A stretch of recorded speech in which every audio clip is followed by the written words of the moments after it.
ымырт үйіріліп бара жатқан кез еді. Жаз шыға бастаған, иран бау-бақшасындай. Бұлбұлы сайраған қалың ағашты қала. Кешкі салқын ауа мен аула. Әміреттердің бойын қуалай аққан мың сан арықтардың самалды лебіменен дымқыл тартқан. Алтын Орда ханын бұхарда рухашысы қаптаға келген ұзын бойлы арық, қауға қара сақалды персиандықтарға ұқсас Мұсабек өзінің салтанатты нөкерлерімен шаһардың батыс жақтағы қақпасының көш жерінен сырнай кернейлетіп қарсы алды. Зурнаның барылдаған, қырылдаған зор дауыстарынан қыпшақтың күрең қасқа жылқылары елегізей құлақтарын қайшылап үрікпей әзер қалды. Мұндай кездескенде айтылатын құрметті сөздер біткеннен кейін Мұсабек: «Алдияр Тақсырхан», деді басын иіп, «сіздің көшіңізді қала сыртына өзіңізге арнап салынған орда-сарайға алып баруға рұқсат етіңіз». «Неге?» деді Берке. «Қала ішіндегі ғибадатханалардан бізге орын табылмап па?» Мұсабек кідіріп қалды. «Әрине, қалада сізге лайық қошеметті сарайлар, ғибадатханалар бар ғой, бірақ...» «Не бірағы бар? Шаһар қазір қауіпті», деді басын қайтадан иіп Даруғашы. «Сіз келе жатыр дегенді естіп, кешеден бері қала тұрғындары тасыған қазандай бұрқ-сарқ боп бүлініп жатыр. Әсіресе ипрам, ұста, зергер, шеберлер. Олар мақам не қылмайсың дейді. Өздерін қазіргі жаман күйлерін сіздерден көреді. Тапқан таяғанымызды үнемі Алтын Ордаға беріп, қатын баламызды асырай алмайтын күйге жеттік. Алтын Орда бізді не қанауын тоқтатсын, не біржолата қырып тастасын дейді». «Қыруды сағынса?» деді кенет тұншыға сыбырлай сөйлеп Берке. «Егер бұлай ереуілмен дегендеріне жеткілері келсе, ол да қашпас. Сонда сен бізге импарамнан шошып қалаға кірмеңдер деп тұрсың ба? Қабаған иттерді өшіктіріп қандай қажеті бар? Біреу-міреуі қауып алып жүрсе, одан да аман бір төбекте тоқтаған жөн болар». «Жоқ», деді Берке. «Қарадан қорқып атымның басын бұрмаспын», сөйдеді де жанда тұрған 100 басы сәлімгерейге баста көшті деп ызадан қырылдай сөйлеп. «Тек әскер екі жағымыздан жүрсін. Қанша Алтын Орда ханым болғанмен де, сірә халық ереуілінен қаймығып қалған болуы керек». Артқы сөзді ол сыбырлай айтты. Екі жағынан екі қатардан тізілген көк найзалы, ақ сауытты кілең күрең қасқа ат мінген қалың жауынгер қоршаған Алтын Орда ханының салтанатты көші қақпадан кіре берді. Бұл кезде тастай қараңғы оңтүстік жақтың түні де түсті. Қара мақпал аспанда жыбырлы жұлдыздар да туа бастады. Көшті Даруғашы Мұсабек пен сәлімгерей бастап келе жатыр. Қалаға кірісімен Берке іштей әбігерлене қалды. Ұрыссыз, соғыссыз мұндай сұсты көріністі ол бірінші рет көрген. Көше толған халық, бастарында лапылдап жанған қарамай сіңген білтелі шоқпы, жүйкені байлап алған қолдарында бір ұзын таяқ. Жер беті осындай жыбырлаған от. От дариясы көше-көшені қуып шалқын жанып жатыр. Тастай қараңғы түнде бұл көрініс сондай айбарлы да қорқынышты. Жалаңаш қылыштардың бастарынан асыра ұстаған жауынгерлердің қорғауында нөкерлермен Алтын Орда ханы тар көшені қақ жарып, қатты аяңмен келе жатыр. Енді атты топ қақ жарылып, көшпен қатарласа жүрді. Қоршалған керуенде, қоршаған топта да үн жоқ. Тек аттардың пысқырғаны, таяқтарын сырқыл топырақта тас боп қатып қалғаны, көшелерге тарс-тұрс тигені дүбірлері ғана естіледі. Ең болмаса бір адам үн қатсайшы. Бірін-бірі аңдып қатарласа қимылдаған айдаһарлар тәрізді. Бұл неткен сұмдық, нені күтіп келеді? Егер топ ішінен біреу ұран салып айқайлап жіберсе, не біреу жалаң қылышын сілтеп қалса болғаны, шабуға айналған қасқырдай үнсіз келе жатқан екі топ бірінің тамағынан бірі ала түсуге дайын. Сөйткенше болған жоқ. Алдындағы алаңға Берке керуені таяп қалғанда, бұлардың жолын кес-кестеп оң жақ берден тағы бір отты дария толқысы келіп қалды. Алдарында көк сәлделі, ақ киінген ұзын бойлы кісі. Даруғашы мен сәлімгерей аттарын басын тежей берді. Отты дарияда лықсып барып тоқтады. Көк сәлделі, ақ киінген адам жұрттан бөлінді. Берке де атын тебініп қапалға шықты. «Не тілейсіңдер?» деді ол тұншығып бара жатқандай. «Халайықтың үш тілегі бар, хан ием», деді ұзын бойлысы. «Айт». «Хайдар құдай емес, өмір бойы адамды құлдықта ұстайтын. Кісі өлтірген күнәкарлардың да басын алады, не бәлен жылғысынан салады. Сендер есірей етіп ұстап келе жатқан жұрттың көбі қартайды, жұмысқа жарамайды, не ауруға шалдыққан. Төрінен көрі жақын.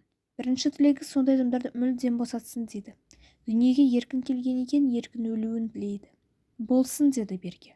Бәрібір ондайлардан пайда жоқ қой деп ойлады ішінен. Халықтың екінші тілегі көк сәлделі адам. Беркеге тікелей қарады. Алтын Орда хандығында жататын бұнда 5.000-нан астам зергер, ұста шеберлер бар. Бұлар осы жердің тұрғындары. Бұхарды Шыңғыс хан алғашқы алғанда балаларына бөліп берген. Сол кездегі кәрілер өліп бітті. Ал жастардың бәрінің де бала шағасы бар.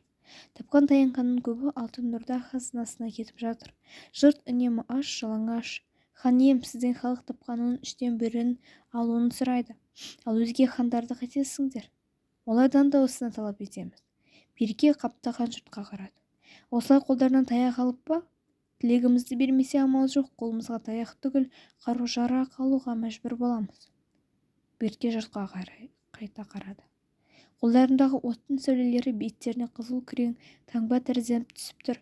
Қабақтары түйілген кәрлі жұртты көрді. Иә, бұлар қолдарына қару-жарақ алса алар, деді ол ішінен. Түрлері жаман екен. Берке Алтын Ордаға қарсы шыққан топтың талай ереуілдерін көрген. Біразын өзі қан жоса етіп басқан. Бірақ дәл мұндай халық боп бірігіп, тұтасқан қолға айналып, күтпеген жерден бет-бет-кеп, тырп еткізбей бірден жаужайдан қалған ереуілді көрген емес. Бұл тілектерін берсем, ертең бұдан да көбін сұрайды ғой. Басынып кетулері ғажап емес қой, деді ол бір сәт. Бірақ бермеуге қорықты. Дәл қазір хан болмай жатып, бұлармен айқасуым жөн болмас. Соңынан көрермін, деді. Болсын, деді Берке. Ал үшінші тілектерің қандай? Үшінші тілегіміз құлдың да, исірейдің де, жалпы қара халықтың балаларына медреседе оқуға рұқсат етілсін. Беркеге бұл сұрақ ауыр тиді. Шыңғыс хан моңғол мемлекетін құрғаннан кейін ұйғыр емлесімен моңғолдың әліппесін жасатқан. Ал бұл моңғол әріптерімен тек Шыңғыс ханның тарихы, хан ұрпақтарының өмірі, тілек тіршілігі жазылып, алтын кітап боп, келешек ұрпақтар үшін алтын сандықтың түбінде көзін қарашығындай сақталуға тиісті еді. Бұл емлемен тек хан тұқымы, Шыңғыс тұқымы ғана пайдалана алуға қақы бар болады. Ал мына ақымақ импрам хан тұқымындай өздеріне сауатты болуды тілеп тұр. Қысқасы, хан мен қара бірдей түспек. Бұдан артық қорлықты кім көрген? Жоқ, болмайды, деді Берке. Жұрт лықсып тая түсті. Жалаңаш қылышты аттылар да дайындала қалды. Неге, деді көк сәлделі кісі. Енді хан аузынан жоқ, болмайды деген сөз қайтадан шығуы керек. Ал ар жағында Берке қайтадан жұртқа қарады. Олардың қолдарындағы оттың қызыл жалына ашулы көздеріне түсіп, қарақшықтар қып-қызыл шоқ атып, түрлері қаһарлана қалған екен. Жарайды, бұда болсын, деді Берке. Ертең кешке өзінің ғибадатханаға кел. Бүгінгі уәдеміздің бәрін қағаз бетіне түсіреміз. Ызалаған астындағы атын қамшысымен тартып жіберіп, алға қарай ұмтылды. Көк сәлделі ат бауырының астына қалмайтын дегенде сәл шегінді. Ертеңіне әлгі көк сәлделі кісі Берке тоқтаған ғибадатханаға жалғыз келген. Сол түні ереуілге шыққан жұрт тарап кеткен. Ханның сөзіне сеніп лаулаған ұшылар су сепкендей басылған. Жалғыз бар ма? Ханға сену қасқырға сенумен бірдей. Зақым істеп жүрмесін, деген жолдастарының сөзіне көк сәлделі адам. Зақым етсе маған ғана етер, өзгелерін аман қалыңдар, басталған істі аяқтаңдар, ал мен өз міндетімді атқардым. Енді қорқар жайым жоқ, деп ешкімге көнбей жалғыз кеткен. Ол әбден езіліп таптал қалған халықты ереуілге көтерудің қандай қиын екенін білетін. Халық тыныш жатқан дария тәрізді. Оның суы тасып тулайтын кезі көктемі, не дауылды күні болады деп ойлаған. Сол күннің бірі Мауреннахр жұртты жек көріп қалған Шыңғыс ұрпағынан шыққан Алтын Орда ханының келген күні еді. Ол күн өтті. Азғантай болса да ханнан сұрағандарын алды. Содан ет құзылары хан ашулары басылды. Және әбден соққыға жеп қалған жұрт кеше хан жалаңаш қылышты көк найзалы көп әскермен келгенін көрді. Енді оны кешегідей ереуілге көтере алмайтынын білді көк сәлделі. Дегенмен ол бақытты еді. Ханға халық деген күш бар екен, ал халыққа бастар қосылып қатар шыға алса, кімді болса да қорқыта алатынын ұқтырды.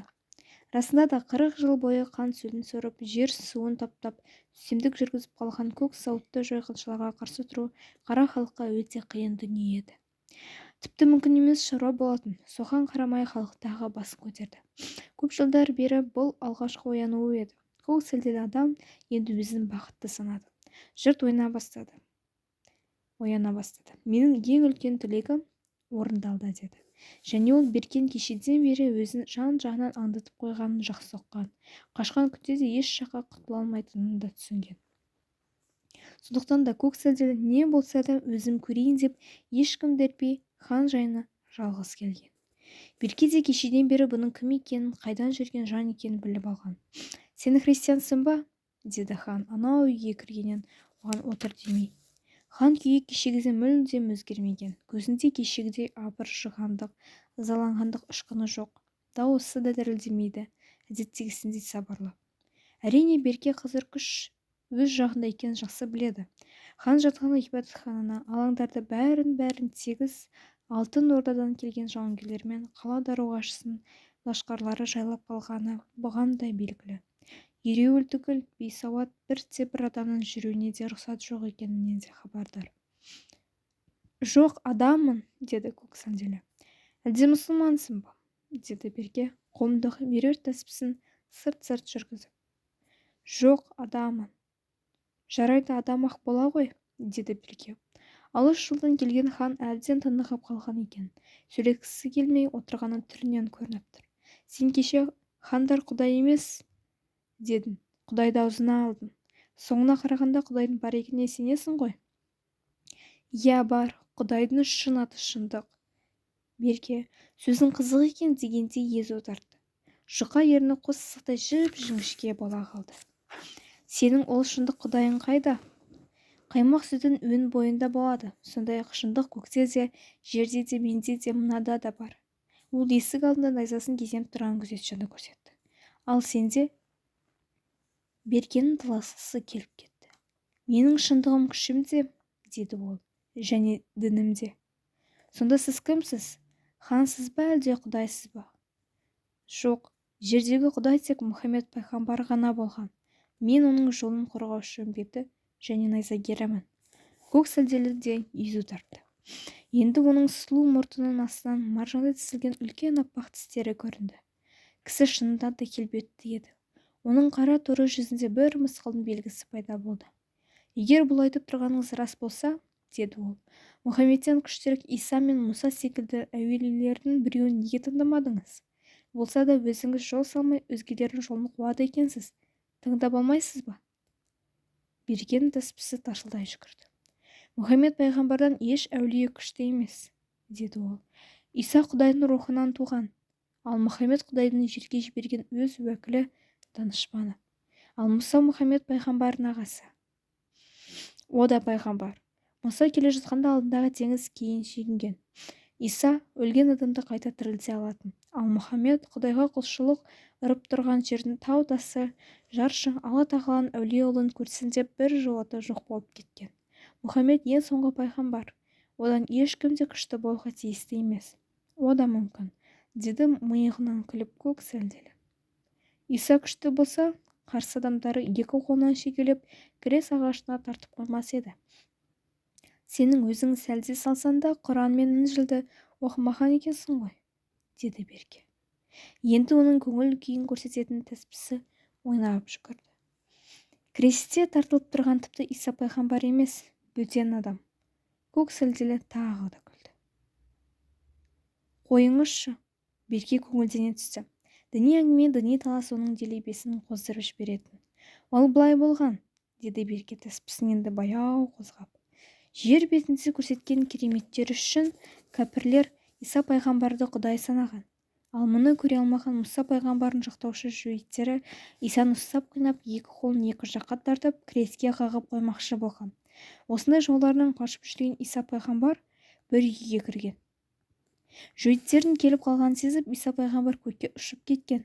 Үйге кірген жүйеттер барлық жерді тінтіп, осында отырған Иса әулиеге ұқсаған бір адамды ұстап алған. «Сен Исасың» деп барлық жүйеттер жабылып, таспен шөкелеп, өлтіріп денесін креске қағып қойған. Көк сәлделі тағы да күлді. «Қысқасы, Иса пайғамбар өзінің орнына жазығы жоқ бөтен адамды ұстап берген екен ғой. Әрине, күшті болған соң не істесе де қолынан келеді де. Сол екен ғой ойына келгенін істеп, Иса пайғамбардың шарап ішіп жүргені». «Жоқ, ол шарапты білмей ішкен», деді Берке. Қолындағы тәспісі қайтадан жүгіре жөнелді. Иса пайғамбар Иерусалимге бара жатқан жолда шөлдегені соң бір жүзім бауына кіреді. Су іздеп бауды аралап келе жатып балшықтан жасалған құбыраны көреді. Қақпағын ашып қараса ішінде су бар екен. Жанында тұрған олжауды алып әлгі суды ішеді. Бірақ су тым қышқылтым екен. Иса пайғамбар құбырдан суың неге қышқылтым, тіпті ішуге де келмейді ғой деп сұрайды. Тіл бітіп Иса пайғамбарға аң да жансыз зат та жауап беретін әдеті. Құмыра біреу кішкентай инені ұрлап алып бір бақыр тиынға сатыпты. Иемнің мені базардан аларда төлеген ақшасының ішінде әлгі бақыр тиын да бар екен. Соның қарсаңынан менің суым да ашқылтым татитын болды деп. Көрдің бе кішкентай ғана инені ұрлаған болмашы күнәнің қандай үлкен қылмысқа айналғанын. Осыдан барып Мұхаммед пайғамбардың да өзінің үмбетіне бір-біріне жамандық істемеңдер, арақ шарап ішпеңдер, біреудің затын ұрламаңдар, байын кедейлерді аяңдар, қиянат етпеңдер деп өсиет қалдырғаны. Осылай деп Құранның 5-ші сүресінде айтқан. Сол екен ғой сіздің кешегі біздің өтініштерімізді қабылдағаныңыз, деді көк сәлделі. Мұхаммед пайғамбардың адал үмбеті екеніңізді ақтадыңыз. Тәсбih кенет тоқтай қалды. Жоқ, мен сендерге еш уәде берген жоқпын, деді Берке. Қалай? Осыншама адамды қайда қоясыз? Олар куә ғой. Қайдағы адам?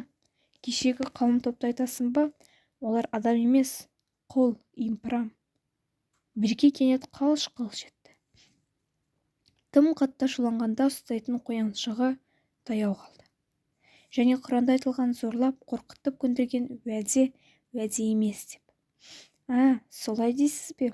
Әйтеуір қорыққаныңызды сіздейлерді тәубесіне келтіретін халық бар екенін мойындайсыз ғой. Өзім де білгем, сіздің бүгін сөзден тайып кететініңізді. Бірақ сізге кешегі өзіңізді қорқытқан халықтың әлі де бар екенін ескертуге әдейі келдім. Ол сізді әлі де болса қорқыта алады. Дегенін істемесеңіз күшпен, қарумен істетеді, байқаңыз. Тәсбih енді қайтадан баяу жүре бастады.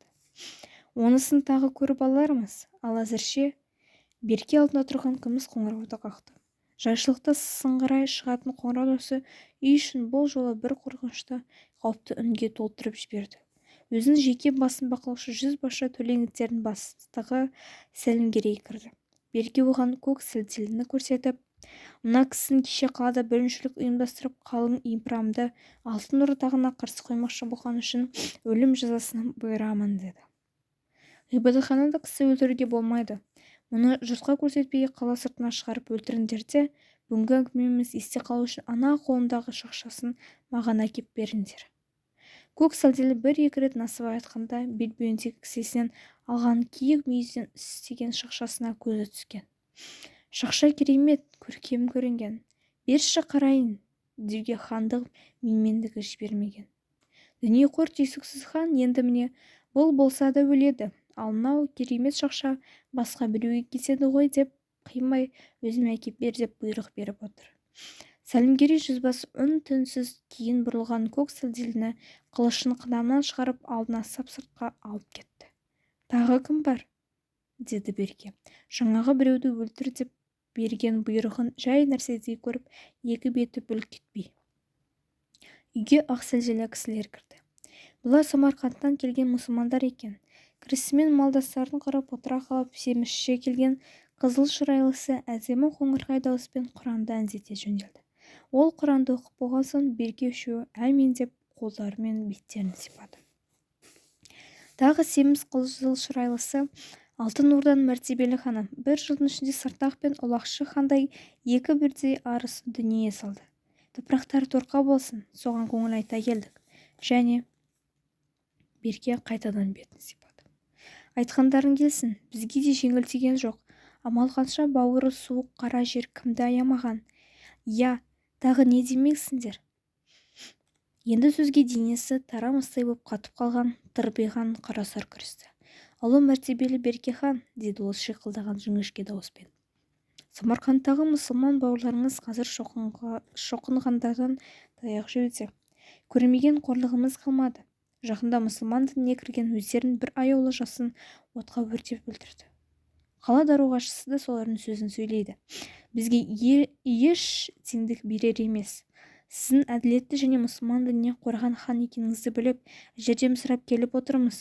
Көрінгенді талайтын мұны құтырған иттей мазамызды алып бара жатқан кәпірлерден сақтай көріңіз. Берке де кенет түксие қалды. Ол кәпірлерді ауыздықтауға өздерінің күштерін жетпей ме? Деді ол. Сөзіне бір бөтен мағына беріп, Самарқандта мұсылмандар да аз емес секілді еді ғой. Әлбетте мұсылмандар көп. Қара сүр да хан ойына түсініп қалған тәрізді.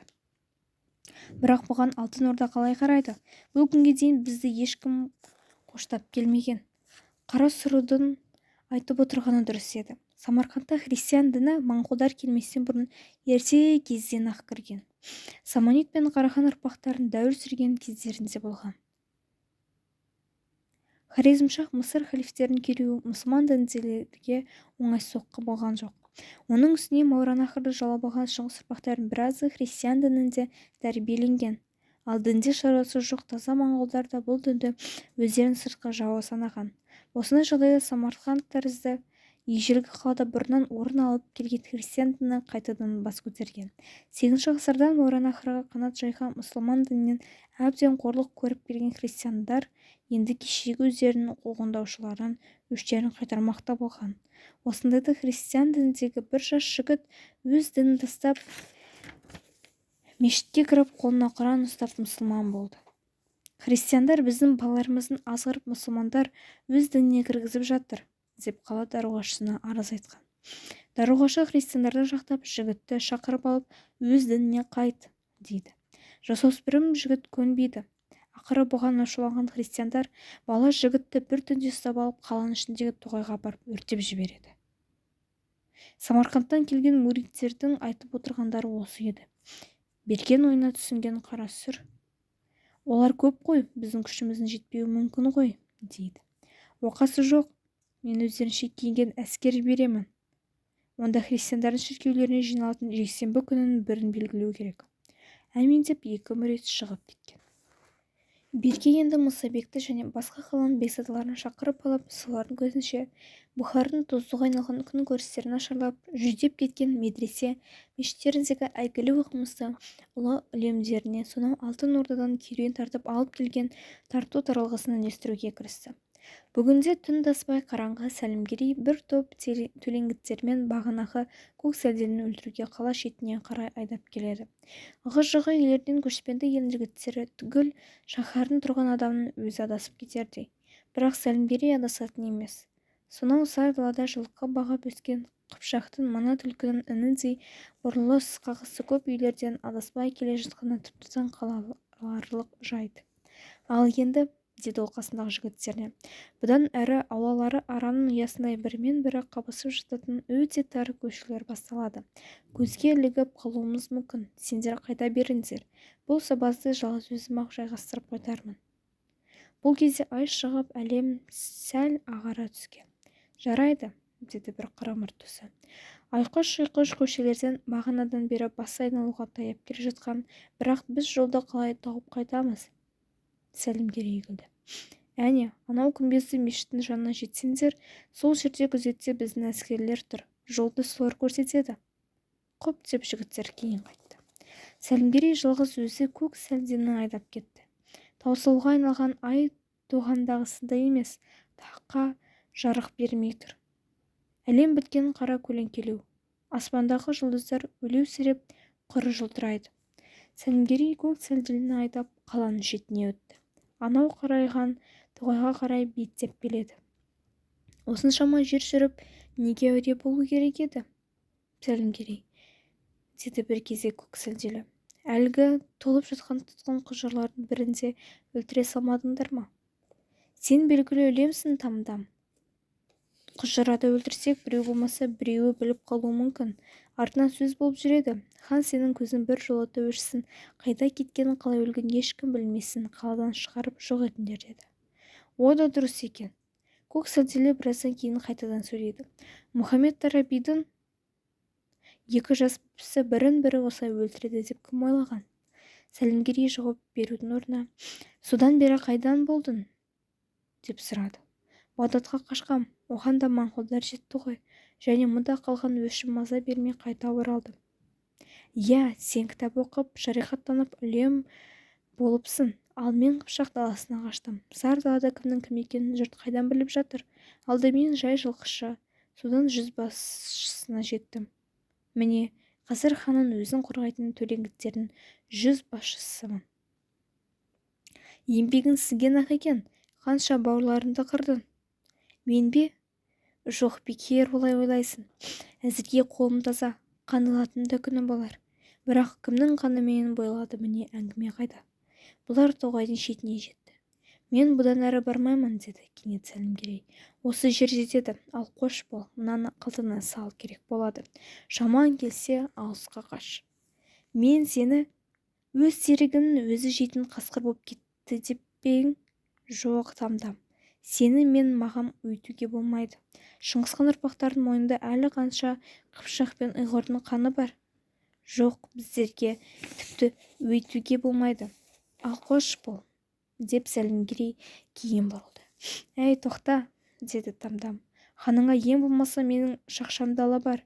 Өлтіргеніне сенбей жүрер. Бағдатта бір Қыпшақ ұлы істеп берген. Ол керемет жақсы адам еді. Амал жоқ, ханыңа бер. Сәлімгерей қайта оралды. Екеуі құшақтасып сәл тұрды да әзер айырылды. Тамдам қалың тоғайға кірді де жоқ болып кетті. Сәлімгерей айлы түнде ойлы шоқшыға қарай қарап, сонау алыстағы Бағдатқа Қыпшақтың құл жігітін туған еліне жолдаған сәлемін оқып тұрғандай сәл күрсінді де кейін қарай асыға жүре берді. Бір апта өтпей Самарқанд шіркеулерінде шоқынып жатқан христиандардың бірін қалдырмай мұсылмандар қырып тастапты деген суық хабар дүңк ете түсті. Жаман сөз желден де жүйрік заматта бүкіл әлемді шарлап өтті. Бұл хабар Мысыр, Бағдат, Шамға да жетті. Бұған кейбір қаныпезер емес мұсылмандар қайғырды. Шығыста мұсылман дінінің жаңа қорғаншысы шықты деп Мысыр халифы өз иығындағы шалғын Беркеге кигізуге сырлы қобдишасына салып Алтын Ордаға елшісін дайындай бастады. Тек қана Берке ғана үндемеді. Бұл менің ең алғашқы діни аттанысым, деді ол ішінен. Бұдан ары қалай дамиды, қалай өршиді, әлі белгісіз ғой, шыдай тұрайын. Бұл арада тағы бір 7 жыл болып Бұхарадан Берке әскерін шұбыртып алыстағы Ақеділге қайтты.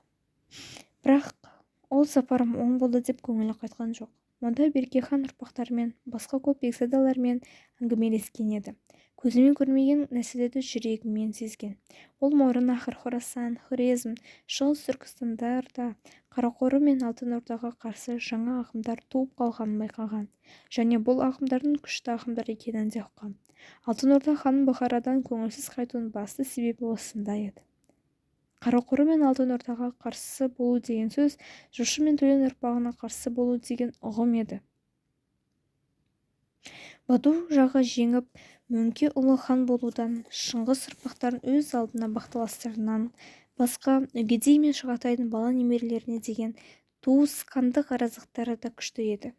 Шыңғыс ханның жасысы және жарлығы бойынша егер ұлы хан тұқымынан біреу қылмыс не күнә істейтін болса, оны бүкіл Шыңғыс ұрпағы боп қарап үкім шығаруға тиісті болады. Осыған қарамай Үгедейдің ұрпақтар ешбір сотсыз, үкімсіз Шыңғыс ханның ең кіші қызы Алтынгүл ханымды өз беттерімен өлтірген. Оның үстіне ұлы ханға Шыңғыс ханның өзге ұрпақтарының ұйғарым бойынша Үгедейдің шаңырақ иесі кіші ұлы Ширамғын сайлануға тиісті еді. Ал Үгедей мен Шағатай ұрпақтары күйікті ұлы хан еткен. Ал Бату Мөңкені ұлы хан көтергенде Үгедей мен Шағатай ұрпақтары қарсы шыққан. Бірақ бәрі бірдей емес. Мөңкеге күйік қара құлағудан Жағатай ұлысын алып берген. Бұған осы ұлысын басы Шағатайдың туған баласы Есу Мөңке қарсы тұрса, күйікке наразы Шағатайдың немересі баласы Мүтігеннен туған қара құлағу Мөңкені жақтаған. Сондай-ақ Үгедейдің баласы Қадан мен Құтаннан туған немерелері де Мөңке жағына шыққан. Мөңкасар Ноян қорғаушысы, жорғаушы болған тоңыз. Яғни 1251 жылғы оқиғада Мөңке өзіне қарсы шыққандардан өшін алған. Тек Ширамұхынға және Жағатай мен Үгедей ұрпақтарының кейбіреулеріне кешірім істелген. Бірақ 3 жылдан кейін Мөңке Ширамұхынды суға тұншықтырып өлтірген. Ал Ширамұхынның шешесі Барақшын қатымен күйіктің жесірі Оғыл Қаймашты, төленің қатыны Сүйрік Күттені Бикеннің ордасында соттаттырған. екеуі бірдей өлім жазасына бұйырылған. Шағатай облысының билігін Мөңке Қарақылағуға алып берген. Үнемі Есу Мөңке мас болып жүріп, күйеуінің орнына ұлысты басқарып келген. Есу Мөңкенің әйелі тоқашы қатынды Қарақылағу жылқыларына бастыртып өлтірткен.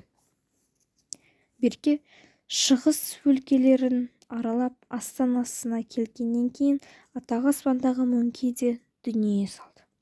Егер күйікті хан көтерген тойға 40 мың кісі жиналып 2 мақ шатыр көтерілсе, Мөңке өлгенде жұрт одан кем жиналмаған. Тірісінде өштескендер сүйегін балағаттап жүрмесін деп, тек Мөңкенің денесінің қайда жатқанын білетін, оның жерлеуіне қатысқан 2 мың жазығы жоқ жай адамдарды жошы мен төленің ұрпағы қырып тастаған. Мөңкенің зиратын тіпті ешкім таба алмасын деп, үстінен 10 мың жылқы өткізген. Ұлы ханның тірісінде істеген қиянаттарынан өзгелер өлгенде өшіп алып жүреймен деп үрім-бұтағы қорыққан. Үгедейдің дүние салғанда Шыңғыс ұрпағынан жік-жік болып бірінің бөліне жол ашты десек, Мөңкенің өлімі Шыңғысхан ұлы патшалығынан бөлшектенудің басы болды. Осы бөлшектенудің басталуы Шыңғысхан патшалығында бұрын кездеспеген оқиға Мешін, яғни 1260 жылы 2 ұлы хан сайлануы еді. Төлен екінші баласы Құбылай Қытайда, Төленің шаңырақ иесі кенжесі Арықбұғы Қарақорымда таққа отырды. Бұл кезде Төленің жесірі Сүйрік Түктені бегім Арықбұғының ордасында болады. Дүниеде 2 қошқардың басы бір қазанға сыйған ба? Әсіресе бұл 2 бас Шыңғысхан қошқарлығының басы болса, тіпті қиын еді. Енді тартыс Құбылай мен Арықбұғы арасында басталды. Бұл екеуі сайланған құрылтайға Шыңғыс ұрпағының ең үлкен және беделді хандар Құлағу мен Берке де келмей қалған. Соған қарамай бұлар да тыныш жатпаған. Әрине Құлағуды қоршаған мұсылман дініне аттаныс ұйымдастырмақшы кілең Нәсірәни дініндегі адамдар болғандықтан ол Арықбұғаны жақтауы керек еді. Бірақ бейбарыс мамлюктердің бұдан әскерін жеңіп Шамға қайтадан шабуылға шығу және осы кезде Илхан үстемдігіне қарсы Грузиян патшасы үлкен Давидтің көтерілісі Құлағудың бар ойын шығысқа емес, өзінің батыс шекарасына аударған болатын. Құлағу грузиндердің көтерілісін ойсырата жеңді. Бұл бату кезінен Грузия жерін өзімдікі деп санаған Алтын Орда мен екеуінің арасында жанжал туғызды. Және Әзербайжанды да өз елігі санаған Алтын Орда ханы енді Құлағуға өшіге түсті. Оның үстіне Құлағуды қоршаған Нәсірәни дініндегі адамдар Беркенің Бағдатты бірнеше жошы ұрпағынан шыққан жақындарын беріп өлтіреді. Ал Құлағу христиан дінін жақтайтын болса, Берке жасқандағынан амалсыз Арықбұғыны емес Құбылайды қолдады. Ал жатса тұрса Қарақорымға қайтсем қарамағымдағы елден жиналған қасына қаражатты бермеймін деген Берке ең алдымен алыстағы Құбылайды жақтамақ болды. Бірақ Құбылайдың күшейіп бара жатқанын көріп кенет Арықбұғы жағына көшті. Берке бұл екеуінен де құр тілмен болмаса тікелей жәрдем берген жоқ. Бар ойы осы талас-тартыстан қайтсем де пайда табам. Қалай өз атымды Алтын Орда атын күшейтсем деп екі жағына бірдей тұнжырай қарады. Еділ жағасындағы Ақтөбе өңіріне Берке салдырып жатқан сарай шаһары бұл кезде әрі үлкен емес еді. Алтын Орда ханы орда астанасын сарай Батуда болғанымен жылдың біраз мезгілін өз шаһарында өткізетін. Сол себептен мұнда өзіне арнап қырқа үстіне хан сарайын тұрғыза бастаған. Ақ қышпен қаланған қатар көтерілген салтанатты аппақ екі үй жан-жағынан қоршаған биік қорған қабырғасынан көп жоғары көтерілгенді. Бұл екі үй бітіп қалған. Бірі ордадан келіп дем алатын хан сарайы, екіншісіне әйелдеріне арналған іші толған жиһаз, мүлік, жатақ жайы. Қаланың ені 1 шақырымдай ғана, тек ұзындығы 4 шақырымға созылып жеткен. Жаңадан салына бастаған хан сарайының жан-жағынан ор қазылып, оның дәушін ханша аралас қышпен қалаған. Қазір жүздеген араб, фарсы шеберлері хан сарайының сыртын өрнектеп жатыр. Бір тасқа Құран аяттары, сал-сал, Зарқұм, Шәкірт Шүкірет, Хасан Хұсайын тәрізді араб пен фарсының атақты дастандарынан өлең үзіндері ойылып жазылған. Әдеміленіп қойылған ақ көгілдір тартқан араб әріптерінің өздері де, іздері де бір ғажайып өрнектер тәрізді. осы хан сарайының төмендеу шаһарының дәл ортасына Коломон шебер тұрғызып жатқан мешіт. Берке алтын орда тағына отырысымен басталған бұл құрылыс әлі күнге тек орта тұсына дейін көтерілген. Коломон шебер тіпті асығатын емес, бірақ сол көтерілген тұсының өзі бір керемет. Коломон мешіттің сыртын салынып болған соң ғана әшекейлемей бірден жер бетіне көтерілген қабырғаларын сан түрлі сырмен оюланған ханша мәрмәрмен әдемілеп келеді. Оған шыны тәрізді көгілдір Армения тауының тасы да пайдаланылған. Самарқандтың атақты көгілдір бояуы лазурь да жұмсалған. Мешіттің қабырғасы фарсының кілеміндей. Коломон бұл қабырғаларды алғашқы кезде Шыңғыс ханның Батудың жер шарын билеп алуға аттанған жорықтардың суреттерін бермек болған. Бірақ оған мұсылман дініндегі Берке көнбеген. Мұхаммед пайғамбардың хадисі бойынша мұсылман дініндегі жұрт Мұса пайғамбардың үмбеттеріндей адам, құдай, әулие суреттерін салуға тиісті емес. Амал жоқ, Коломон қабырғаларға өрнек түсіруге кіріскен. Шебер суреткер бұл өрнектің де шешімдерін тапқан. Сондықтан мешіт қабырғасы мұсылман атақты шаһарларындағы мешіттердегідей емес, тамаша өз бояу өз өрнегімен әшекейленген-ді. Берке енді осы ғажайып ғибадатханасын жоғарғы жағынан тез бітуін асыға күтті. Әлемнің тең жартысын билеп тұрған алтын ордаға лайық қызғылт алтын күмбезді алыстан алынған ғажайып мешітін көруге құмартты. Бірақ Коломон тіпті саспады. Мешітті тезірек бітіріп, ол еліне қайтқысы келмей ме? Әлде Беркен оны еліне жібермейтінін іші сезе ме? Сондықтан құлдықта болса да жер басып жүре тұрайын дей ме? Жоқ, қайткенмен Коломонға бұл мешітті тезірек бітіртуі керек. Мешіттің бар сәні ханның басына киген тәжі тәрізді. Жоғарғы жағында ғой. Ол қалай болмақ? Атақты шебер қандай шешім тапты? Ал Беркенің бар білетіні мешіт күмбезін тек саф алтынмен жабылуға ғана ғой. Сол үшін де ол тоналған жұрттың қазына мүлкі тығылған жер астындағы хан қоймасынан 6 баттан соң алтын жіберткен. Ал Коломон мешіттің қалай болатынын біткен соң көресіз деген де қойған. Демек бітірмей қойса қайтеді? Бөтен шебер дәл осы ұйымдықты істей ала ма? Ал Коломон мешітті тез бітіруге өзі де асығулы еді. Қандай шебер өзінің қанатты ойларын, жүрегінен туған дүниесін тезірек көруге құмар болмайды. Бірақ Коломонды қазір басқа құмарлық жеңген. Оны алтын орда ханы қайдан білсін? Хан әлі бұрынғы ұлыс иесі кезіндегі үйіне келіп түскен. Ол бүгін әдеттегісінен ерте тұрды. Жанына 2 нөкерін ертіп, айналасындағы керуен сарайына қарай беттеді. Жаңа салынып жатқан ханның сарайына Исфаханнан арнаулы үлкен көш келген.